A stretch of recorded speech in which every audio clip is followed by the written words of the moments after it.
क्यों पिया श्री कृष्ण ने राधा के पैरों का चरणामृत?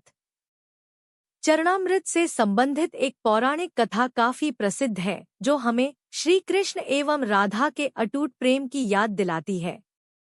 कहते हैं कि एक बार नंदलाल काफी बीमार पड़ गए।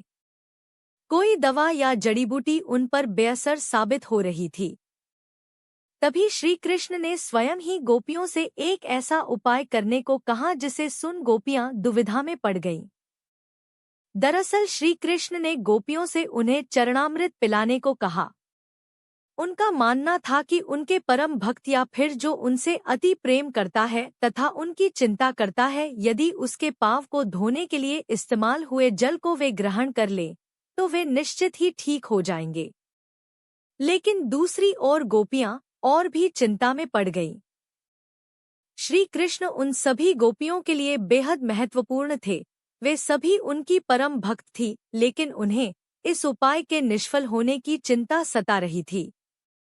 उनके मन में बार बार यह आ रहा था कि यदि उनमें से किसी एक गोपी ने अपने पाँव के इस्तेमाल से चरणामृत बना लिया और कृष्ण जी को पीने के लिए दिया तो वह परम भक्त का कार्य तो कर देगी, परंतु किन्हीं कारणों से कान्हा ठीक ना हुए तो उसे नर्क भोगना पड़ेगा।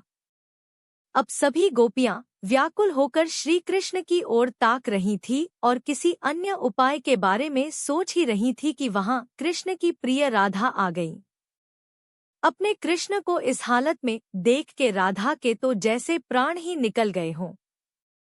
जब गोपियों ने कृष्ण द्वारा बताया गया उपाय राधा को बताया तो राधा ने एक क्षण भी व्यर्थ करना उचित ना समझा और जल्द ही स्वयं के पाँव धोकर चरणामृत तैयार कर श्री कृष्ण को पिलाने के लिए आगे बढ़ी। राधा जानती थी कि वे क्या कर रही हैं। जो बात अन्य गोपियों के लिए भय का कारण थी, ठीक वही भय राधा को भी मन में था, लेकिन कृष्ण को वापस स्वस्थ करने के लिए वह नर्क में चले जाने को भी तैयार थी।